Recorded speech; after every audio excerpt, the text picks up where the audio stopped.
أعوذ بالله من الشيطان الرجيم. بسم الله الرحمن الرحيم. Sister, thank you for waiting. Could you please state your name and occupation, then state your question? I'm Sakina D'Souza, and I'm a Catholic. I believe Brother Yusuf was a Catholic before. I would like to ask him the simple question. He was brought up like a Catholic, but what made him change? Doesn't he believe that the Messiah is true, or did he ever feel that the Catholic religion, has not brought up any Messiah and the Bible is false? I would like to just know what that means, because he said he was a Catholic before and now he has become a Muslim. What made you change? What was that storyline before? Doesn't he believe that there is a Messiah, or the Messiah had come, saved us, died on the cross? Thank you very much for a good question. I hate to disappoint you, but I wasn't a Catholic. But I was with a Catholic priest the night that he accepted Islam. And I asked him these questions you asked me.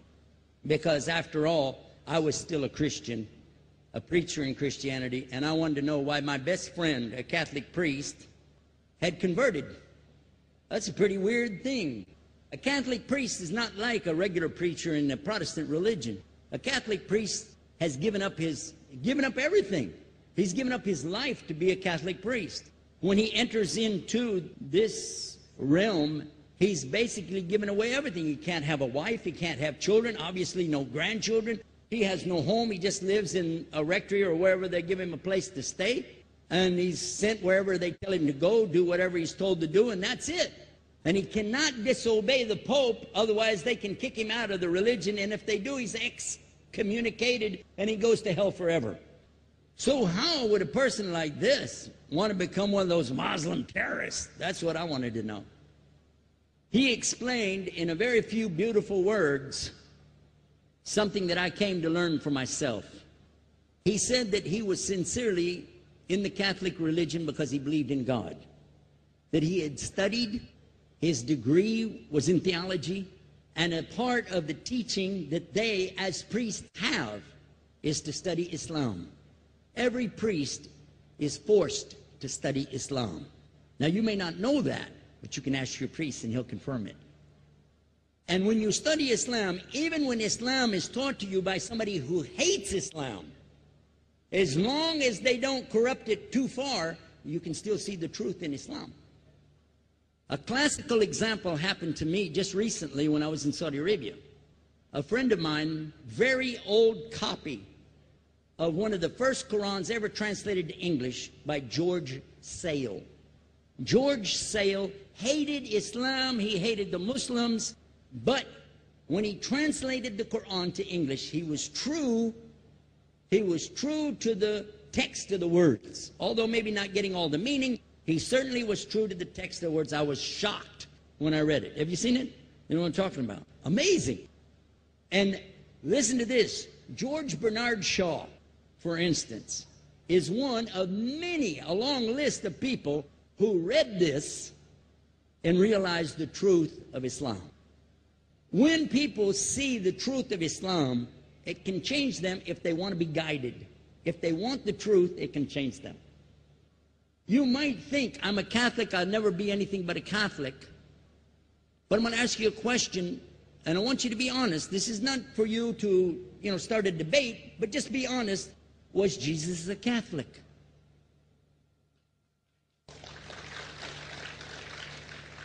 And it's not open to debate, so there's no point in opening that up, because you know and I know he wasn't. The Catholic Church was in business about 300 years before Jesus was born. It's on their website. Don't go like this. It's on their website. That's where I took it from. The Catholic Church was really started in Rome by Alexander the Great. Do you know what the word Catholic means? It means universal. It was the universal church for the Roman Empire. If you didn't join it, you could not be a Roman citizen. And it was opposed to the teachings of Judaism and opposed to the teachings of the early Christians for more than 200 and some years. And they were diametrically opposed to each other to the extent that it was the Romans killing the early Christians. Now, if you understand that, and you go to their website and read, they didn't even take over Christianity until the year 325 AD. And when they did, they changed a lot of things, again, referring to their own website. But if you want to check it in Britannica or Americana or grow your encyclopedias, go ahead and read about the Catholic Church.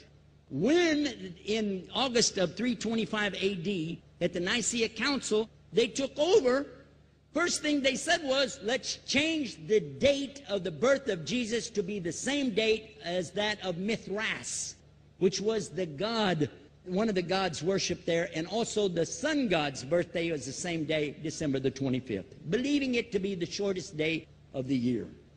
And Constantine was a sun worshiper of Sol Invictus. Go to the website, read it for yourself.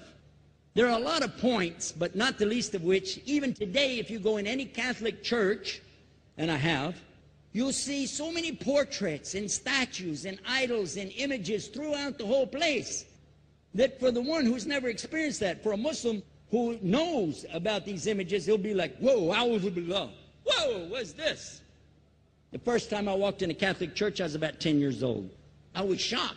I was shocked at the idols and statues everywhere, because in the Protestant religion, we were brought up to believe that the second commandment was just as important as the first commandment. The first commandment in the Bible, in Exodus, is the same as the first commandment in the book of Deuteronomy. It says, I am the Lord your God that brought you out of the land of Egypt in the house of bondage. You know no other God beside me. Beside me there's no other gods. Thou shalt not have any other gods beside me. How many in this room agree with that commandment? Raise your hand. You notice the Muslims are raising their hand because it means Ashhadu an la ilaha illallah.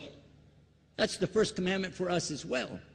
The second commandment you have clearly says, thou shalt not make any idol, any graven image of anything that creeps upon the earth, swims in the sea beneath, or flies in the air above.